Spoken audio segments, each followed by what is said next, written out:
Hiya guys, and welcome back to Aid's Workshop. So we're still on the little bits and pieces for this Webster engine. We're getting very close now. There is very little left to do. In fact, I've got a little to-do list here in my little notebook. So let's have a look. What have we got left to do? Needle for the carb. We'll do that first. Start a dog, so something to be able to put the electric drill on to start it. Mount the battery and the spark plug, plug and the wiring. Make out a plan for the base, how I'm going to mount it or whatever, because I want to have all the electrical stuff underneath. Lap the valves and test those out, make sure they're sealing properly. And then I need to make the cylinder oiler and the cylinder oiler screw, which is, I did figure it out. Well, I didn't figure it out, somebody mentioned it to me. So the drawing was confusing me, and it turned out that the M3 bolt that goes down in, which I thought was going to block it off, it's got like a 10 thou flat on it, so oil can run down the side of the thread, and then obviously the taper on the end can shut it off or open it up. Yeah, it all became clear. Look at the drawings, Aid, look at them in more detail. Again, what I should have done is at the very start of this, dusted my printer off, dug it out, and actually printed the drawings. That might have been a good idea. And then anything I changed along the way, I could have made notes on the drawing, but I didn't do that. I've been taking photos on my mobile of that page of the drawing on the laptop. I'm working with that. So, cylinder oiler, yeah, piece of brass bar came in. People ask me all the time, where do I get materials from? So, question and answer this one to a degree. So, piece of 5/8 brass bar. Bought a piece 600mm long, cost me 20 quid, I think it was. So who do I use for this? It's larger bar, so aluminium Droitwich for brass, yes. Okay, so on eBay, in the UK this is, there's an eBay shop they have, and it's Droitwich aluminium. I think it's aluminium Droitwich on eBay. So if you just Google aluminium Droitwich, it'll take you to their eBay link. Go onto the shop. They do brass, aluminium, and that's where I get most of my brass and aluminium from. So that's yeah, that's just a little helpful out. I get asked all the time, where do you buy your materials? And that is one shop I use because it's reasonable prices. Again, I look on eBay for bar ends, that sort of thing. You know, you never know what's going to turn up. Just keep yourself on there, keep looking. Bar ends, so you know, you might have 2-3 inch lengths of bar that's come from a CNC shop or what have you. 2 or 3 inches is no good to them, and they sell it off cheap. So yeah, I did actually get the EN1A leaded for my cylinders on eBay that way. Other materials, bits cast, that sort of thing. Again, there's a website, a website, it's okay, it's not a website, it is a website called College Metals. So I use those for, you know, the odd stuff as well. There's loads of people in the UK selling stuff online. Noggin Ends, I think, is another one. Don't use them much, they seem to be a bit pricey. But you know, go skip diving outside local engineering companies. Odd bits of steel you find lying about, old stainless steel bolts from the scrapyard. Head bolts are really good. You know, they're a good source of material, sort of 12mm diameter, that sort of thing. So whatever you can find, basically, lying around, and that's where I get my materials from. Foundium, I call all those sorts of things. Anyway, I'm digressing. I'm going to carry on, make some of these small bits. I need to make the little metering screw. I don't know if I showed this before. I got an M3 screw. I made a little head up that I can grab hold of and for turning it with my fingertips, and drilled and tapped it for an M3 bolt and Loctited it into position. So that's pretty much fixed. So the metering screw is going to fit in this hole here, and having just tried it, I do need to just run a thread down there again just to clean out.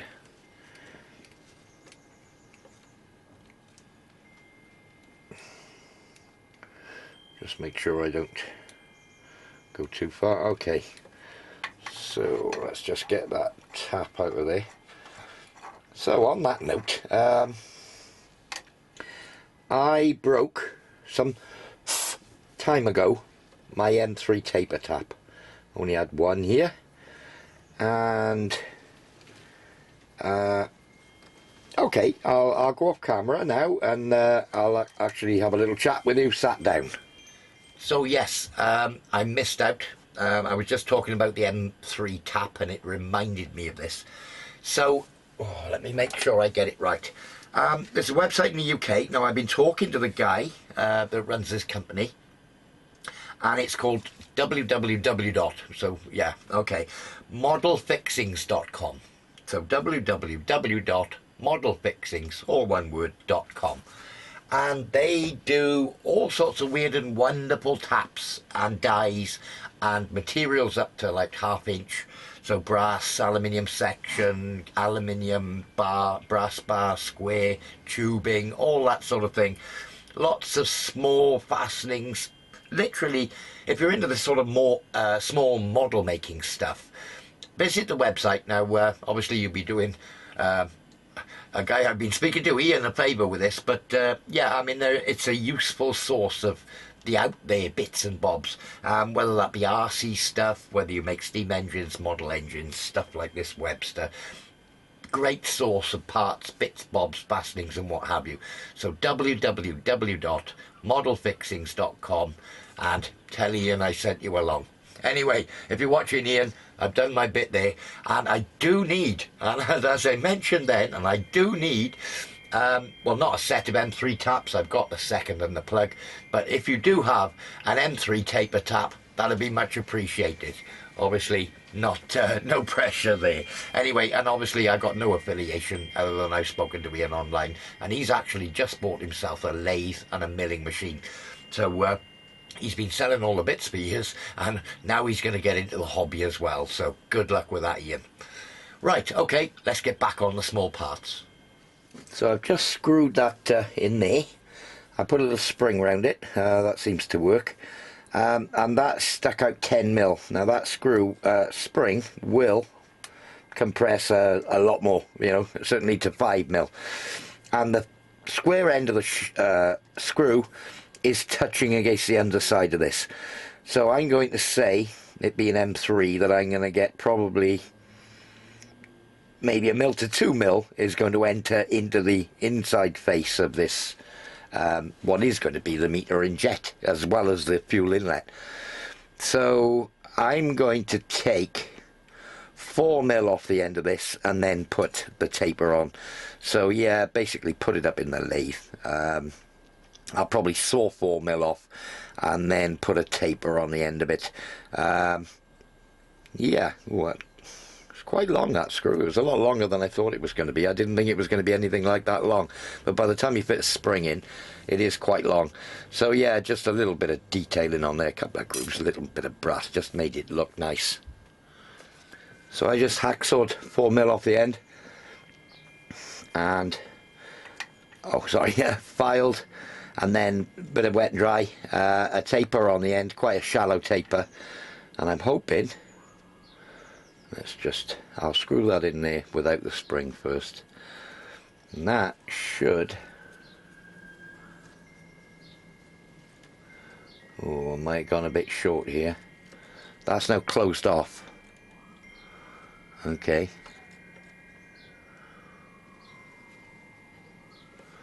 And I can just push that out the other side, and that does look central in the hole, so that's good news.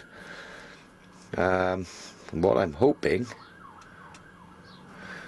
when I put the spring in, I might have to shorten the spring. Worst case scenario, shorten the spring. So let's just take that out of there. Oh, lost the spring. Lost all the guts out of the top of my carb. Give it a good push, get it started. Obviously with the engine running, I've got the spring there to stop the screw vibrating loose. Hopefully that will go in deep enough to work. I'm going to have to shorten that spring, aren't I? Yeah, spring's bottomed out. Okay, I'll half the length of that spring. Basically cut it off and we'll go from there. So yeah, making it up as we go along, like normal. So I just cut the spring with the side cutters, and I can now screw it in, and you'll probably see it starts pushing this back out, so I know it will bottom out quite easily. Just push that back in again. Okay, so hopefully that'll work as metering of some sort, and we're another step in the right direction. Let's just put that back in before I start losing everything. Choke is that side. Okay, so I do need to make the lever for the top of the throttle, but that's pretty much, other than the lever on here, I think that's the carburetor done. It does sit on a little O-ring when I put the clamp on. I hadn't shown that, so that when it's pushed in hard, it seals around here, and the mounting bracket actually pushes in against this O-ring as well. Not that it needs to seal here, but it just gives it that bit of compression. And I did drill the holes, you know, sort of 10, 12, 15 thou too close, so that when I bolt in the support bracket, it does push this hard up against the O-rings and compress the O-rings slightly. Oh, you couldn't see it. Yeah, so O-ring there, O-ring there. So when I made the support bracket, put it on and what have you, I didn't like this little short, on the outside edge anyway, this little short run here. I think I'd prefer it to taper down more along its length. So yeah, I'm just going to put a cutter up and taper that down more towards the base. Inside edge, it looks fine. Well, you can't see it, but yeah, I mean, it looks correct. But I just need to put a chamfer on here, so I'm going to do that off camera and mill that down. Or I might do it on camera.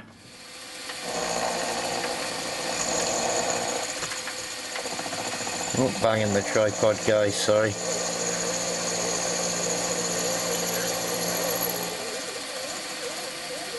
Yeah, there we go. Yeah, I think that looks better.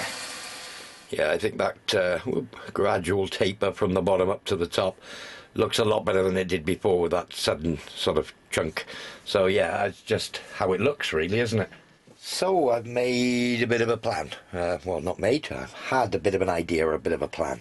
Oh yes, I couldn't remember what those two holes for. Support bracket. So spark plug comes out, 90-degree plug, goes down through the base. I'm going to put a slot in here to clear the spark plug lead. Around this side, as you can see, I've marked a hole here where this lead's going to go down through, and I did manage to get the little plug off, so thanks to all of you that said just lift the little tags. Yep, that's all I needed to do, and the three little pins came out. So I need to look after this, make sure I don't bend them while they're in a delicate situation. And another thing I've got, so I bought this base. Obviously, with the engine running on this, it's going to vibrate around, and chances are, unless it's supported somehow or clamped down onto something, it's going to rattle around like a what's it. So I've got some little rubber mounts, and I'm going to mount a rubber mount, drill and tap holes on four corners, and then I may put a little foot on the underside and then bolt everything on under here. I don't know. Yeah, maybe a little bit of Delrin on here, on the other end, and it's basically those are going to bolt into four corners. So yeah, that's my thinking anyway, and then everything else electrical wise is going to bolt on the underside of this plate.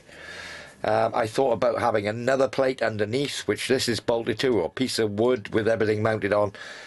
I think we'd be okay, and I will put a little bit of rubber in between the battery pack and this plate, and between the spark pack, we'll call it, and this plate on the underside, and then just tie it down somehow. So next job, strip everything back off again.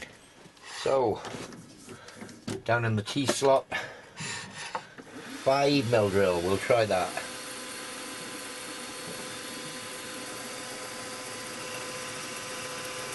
Put a 5mm hole in there. So I'll have a nice big countersink on here. Let me just get a bit of WD-40. Nice big chamfer on the top of it, so as not to catch the wire at all. Okay, so first thing, let's just make sure that I can get the three little pins down through there.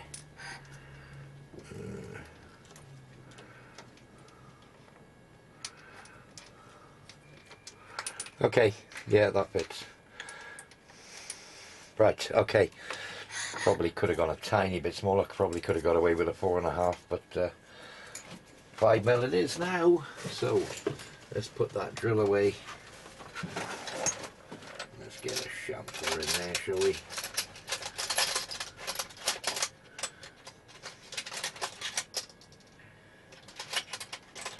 Will that do me? It will. Oh, that's not going to fit in that chuck. That one will.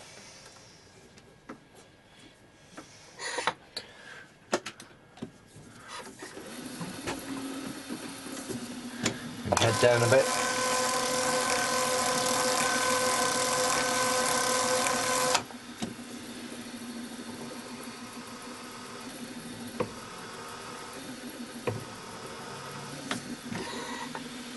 Okay, let's throw up a little burr on the top of there. Anyway,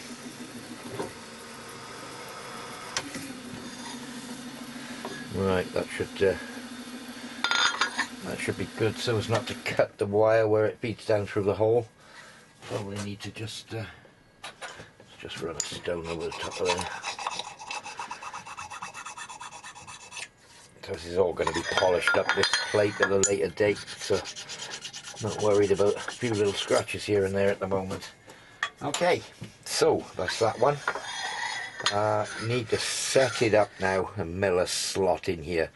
I think about 10mm wide, and with its centre around that hole there. Or do I do the 4 holes for the rubber feet first? Probably do that. If I have a look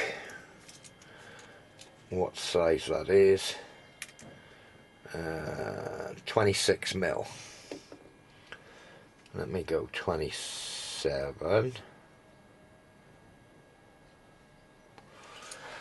So if I, on 4 corners, mark out, no, half of that, 26, 13, go 13.5.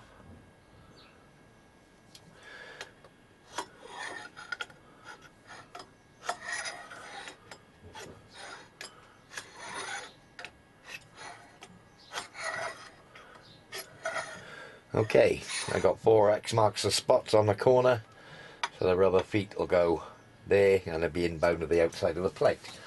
So a couple of centre pops now, and then drill and tap M6. I don't want to go right through. Yeah, I might have to shorten the bolts a little bit, but yeah, I don't want to go right through. I don't want holes sticking out the top, particularly. So I'll just have to set a drill, a couple of mil off the table, 5mm drill again. Yeah, let's get the 5 again.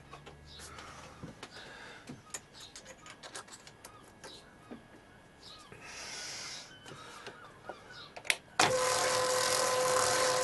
get that just clear. That'll do. And then set that, maybe, I don't know, what have we got? Maybe 2mm off the table, something like that. That far off the table. Right, I'm going to lock my stop there, and then I can't possibly drill through the top.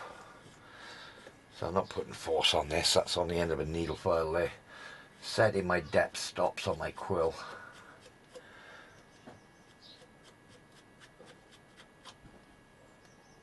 Okay, that's locked down, and I can't come right through the plate now. So centre pop 4 corners, drill it down with that 5, tap them M6. Yeah, that'll be where I mount the 4 rubber feet.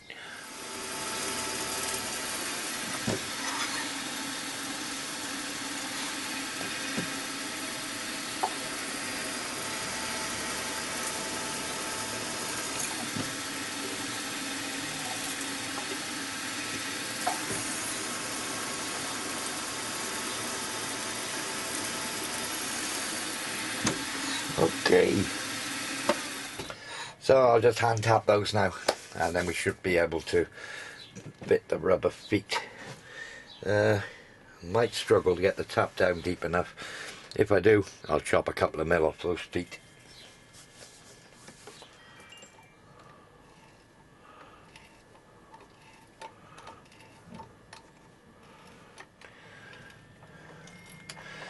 So I've just done the two on the other end, and if I use the plug tap, just bottom those out.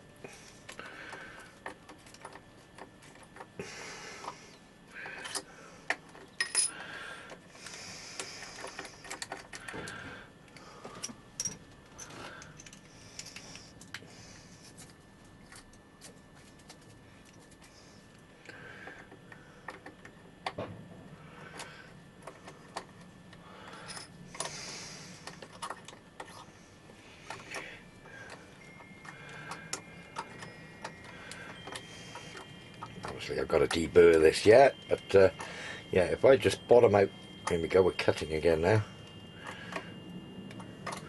Bottom out the plug tap.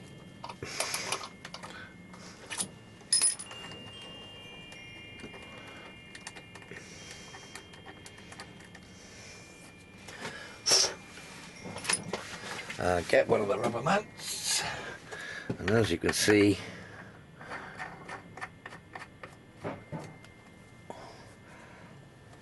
they will go down without shortening the stud, so that's great news. So 4 of those, one more to do. I've just clamped the part on the table square, picked up the hole where I want this slot, made sure I'm in line with the slot on my table as well, that's always important, and just roughed that out with a 6.5mm drill while I had the chuck up, because that's what will fit in my drill chuck. So 10mm cutter, where are you? I think that's a 3/8. That'll do anyway. Okay, so swap over, pull the chuck out.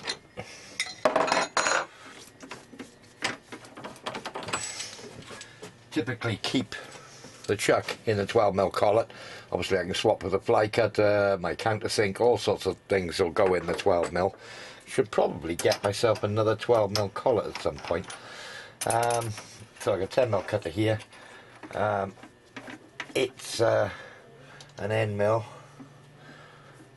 not a slot cutter, hence why I put that hole in. But what I'm going to do is, now that I've got a datum, I'm going to go to the edge, peck my way in across from the outside edge till I get back to that datum, and then just run it back and forth. So I have got, have I? Yep, got a datum set. Let's bring the head down now.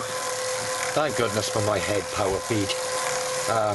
So much easier, just let it run.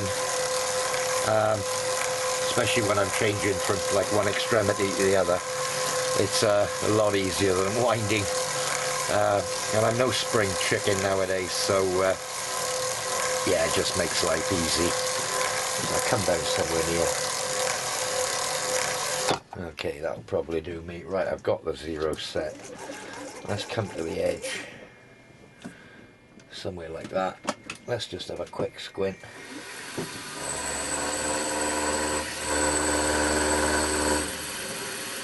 Okay, let me just stop a depth there. I'm missing my table. I was making sure on the edge that I was going to miss the table, but I was more than happy with that. I think that's a 3/8 cutter. Okay, so that's depth stop set.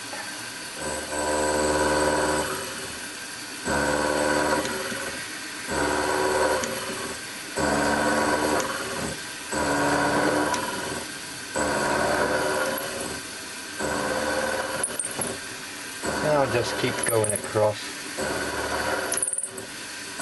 I'm winding the hand wheel on the end of my table. As you can see, the slot's coming into place now.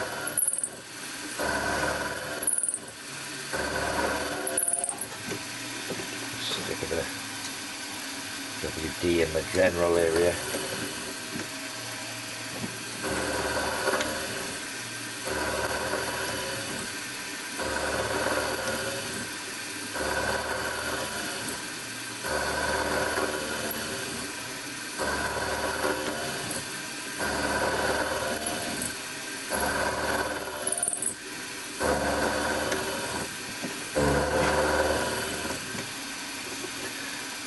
noise changing again.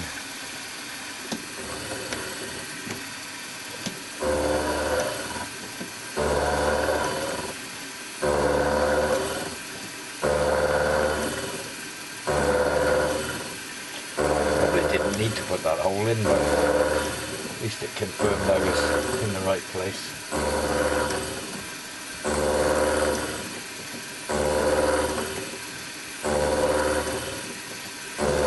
About 10 or 12 thou every pass here. 1.5 mil to go.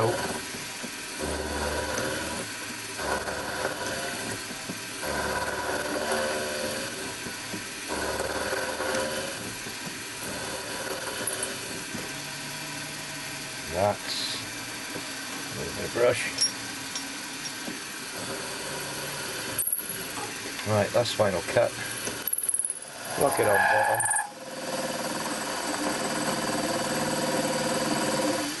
And wind back out. Okay, that's that slot done. Do I need to flank it at all? Just to, let me just stop that cutter. See what my finish looks like. Oh, it looks good. Okay.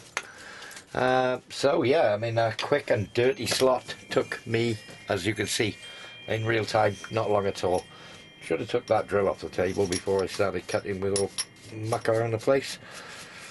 Anyway, strip it back down again now and then think about what I need on the underside for the spark generator and the battery pack. So I'm putting a pocket in the underside of the plate, basically to take the battery pack, only 3 mil deep, just to locate it, but just to give me a bit more clearance. So I got plenty of thickness in my plate. So I've marked out the periphery, got some datums. I basically scribed the line, run the cutter around to the line, noting the datums when I got to them. Move back and 4 over here somewhere and plunge down to 3 mil. And back on 2.95, I'll do a finishing pass. Not that it matters, it's all hidden. But yeah, just putting a groove in there. I mean, it's not necessary. I could have just put some clamps and clamped it up onto the underside of the plate, but I thought that'll locate it in position. It ain't going to move and vibrate around, and then a couple of straps across the top or what have you, just to keep it in place. And in this area here, avoiding the point where the wire comes out, which is that hole there, for the spark timing.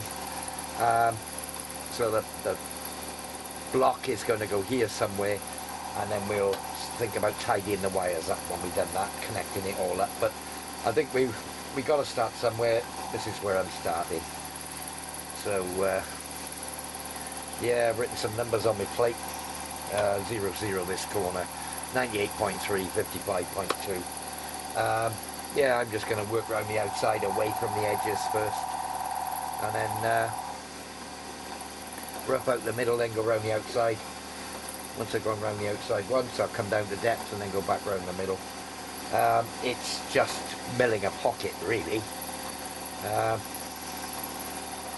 Yeah. So once I get, you know, within about 3-4 mil of the edge, I'll wind across in Y, back the other way. I could run this much faster. Cutter's running at 1100 RPM with a 3/8 cutter. Just tickling round, really. I'm not in any rush here. Just keep the swap out of the way so I can see where I am. So just decking the bottom out, been round the outside edge. I undercut the corners by 2 mil because the radius on the corner of the part isn't as big as the cutter. Yeah, just to save putting a smaller cutter in, it would take forever, so just stepped out 2 mil in the 4 corners just to relieve the corners so that I didn't have to put a smaller cutter up. But yeah, it's all fine. So I'm going to do something similar next. Pocket in here in this area to take the spark pack, for want of a better thing to call it. And then look at some sort of clamps, and we're away. We've got the two components located on the underside. Yeah, it's been something I've been meaning to get done for a long time, is the underside of this plate. And, I've already wired up the spark pack, you know, sort of cut the wires, spliced some wires, tried it out, and yeah, I mean, it when the magnet comes around on the flywheel, I did have to make a, not the flywheel, the little timing wheel, I did make a new one. It didn't quite work out, and I Loctited the magnet in upside down. Yeah, the tiny magnets I'm using, now instead of one, I've got a stack of like 3 of them in there, and it did matter which way they were around to make the sensor work. The sensor was working on the back side of it, not on the front side, so played with it, and now it's, you know, I've got the magnets in the right way around now, and it's all working nicely. So yeah, I think the spark system is going to be good. I think I'm there. Am I there? I am there. Let's switch that cutter off. Let's be up and out of there, I think. Oh, got my lock on. Just slightly. Okay. There's a bit of drag there. Yeah, vacuum. Watch your ears.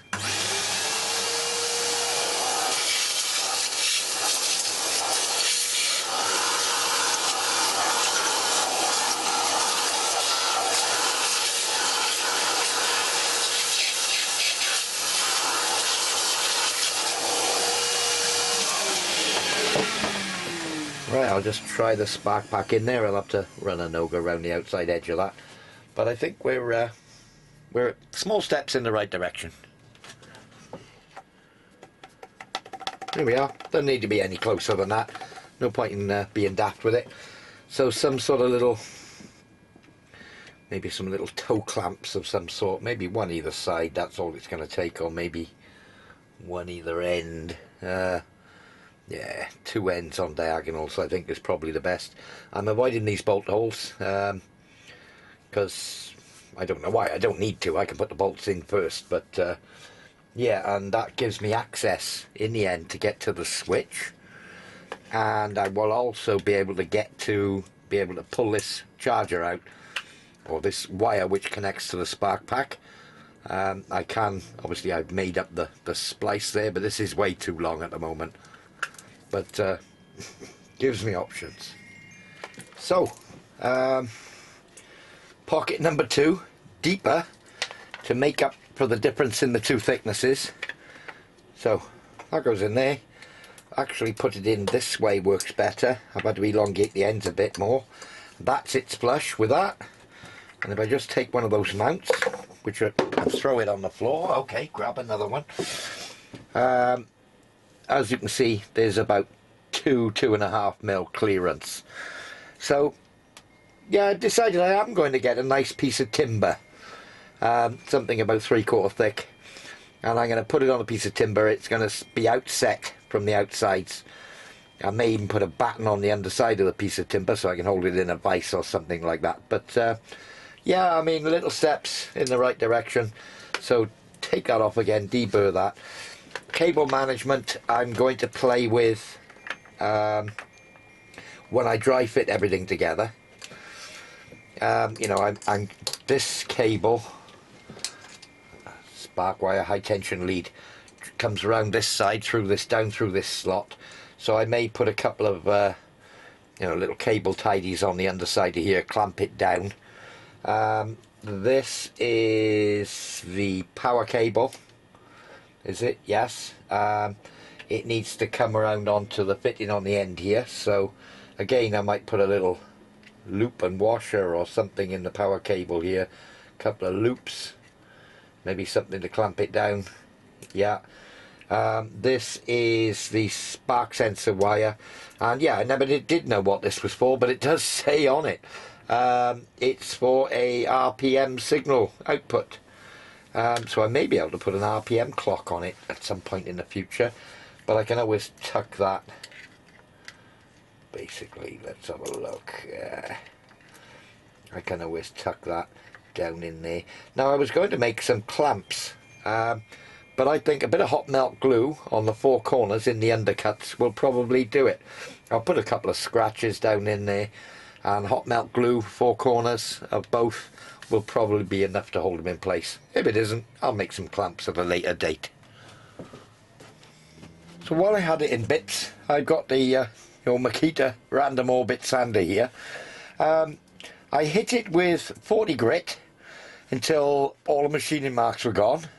Then I hit it with 60 grit, and that's 120 grit, and it's given like this sort of satin finish, but really uniform against the, across the surface. So yeah, it's hard to sort of describe it. I mean, you can't really see swirls. It's just a sort of mottled finish, like a satin finish on there, a bit like a sort of satin rule. So saying satin a lot. Saying satin, yes, that's hard for me to say as well.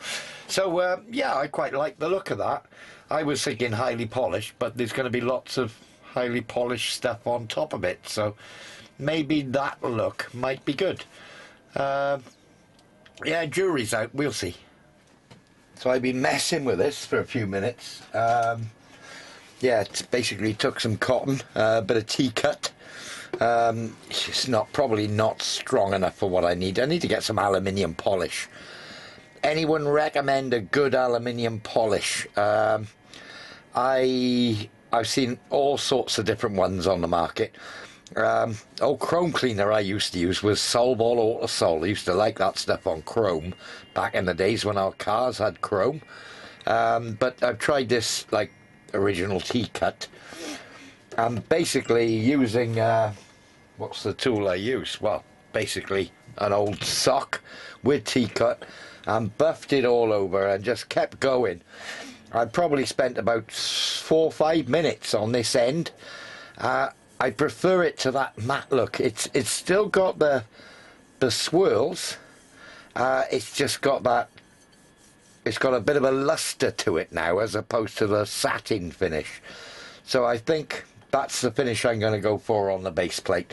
It will be a contrast to polished, which is what most of the other parts of the engine are. It'll be, like it's got a bit of a luster.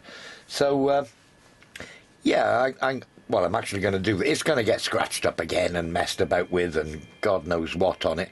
But I think it'll show the odd sort of, I don't know whether fingerprint shows on there or oil will show on it. Let's see. Yeah, it doesn't really bother it too much. Obviously, lots of shadows going on here. Wonder if that shows better. Yeah, it's got a bit of a luster. I think I like the luster. Okay, let's. I'll do the other end, but there's a good chance I'm going to have to do it all again before the model's done. Yeah, keep going.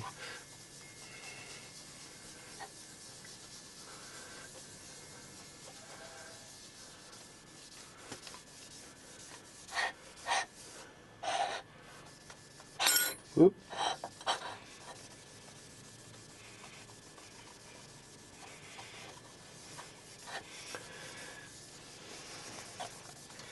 So 3 or 4 minutes I've been working my way around. Obviously I started on the end I haven't done yet.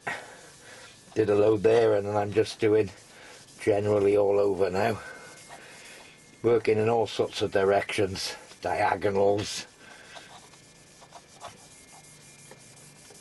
up and down, left and right, swirls, whatever takes my fancy really. Okay, so got that far. A clean bit of sock. Now it comes out really grey to start with.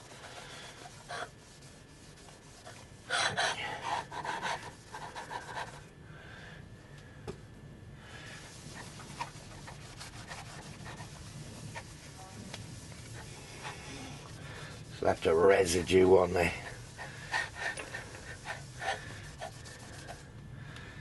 Okay, so I want something clean now. I've got somewhere Thought I haven't. A leg off a pair of jeans. Bit of denim.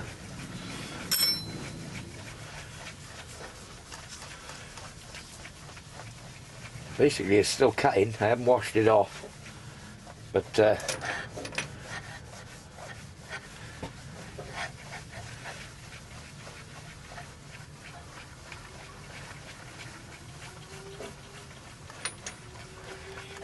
probably should have cleaned this table before I started. Going to be picking up bits of aluminium and rubbing it on the aluminium.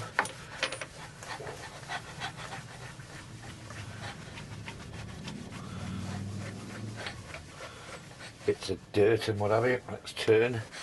Get a clean spot.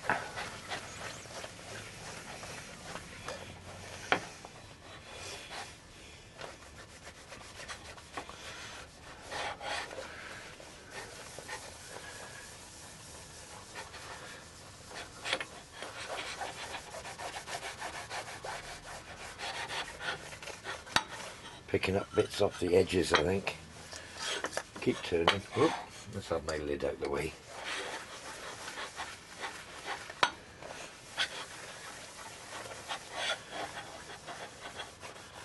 Okay. So yeah, I mean I'm just messing at the moment, just playing around, seeing what works. Right, nice clean cloth now.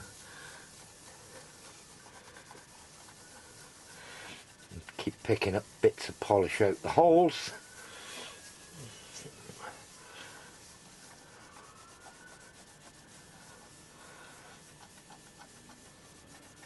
Let's just give those holes a rub over, because I probably need to wash this.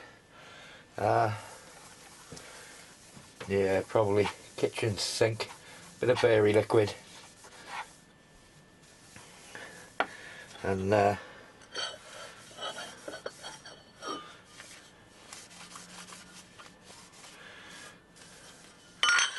degrease it basically, get rid of everything out the holes.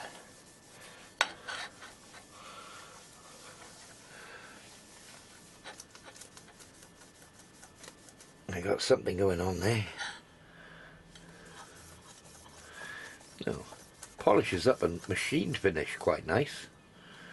Anyway, I got a little nick there, a little lap.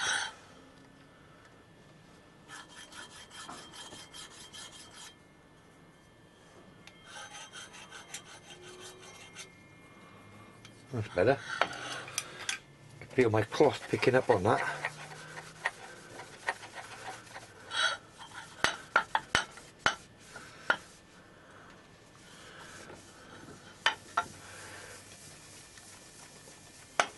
Right, well, as I said, I'm going to be, good chance I'm going to be cleaning this again before I'm done.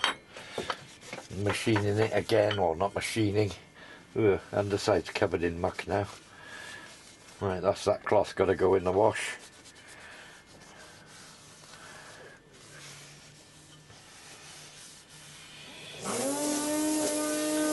Oh well, there we go. I think that's the end of my video in for today. There we are, guys. I think that's about it for this one. We are on the home straight with this now. I do need to buy a piece of wood for the base, but that's another story. I'll just keep an eye open around the place. I'm sure I'll find something decent. So, as usual, guys, thanks for watching, thanks for subscribing, and we'll see you all very soon. Cheers now.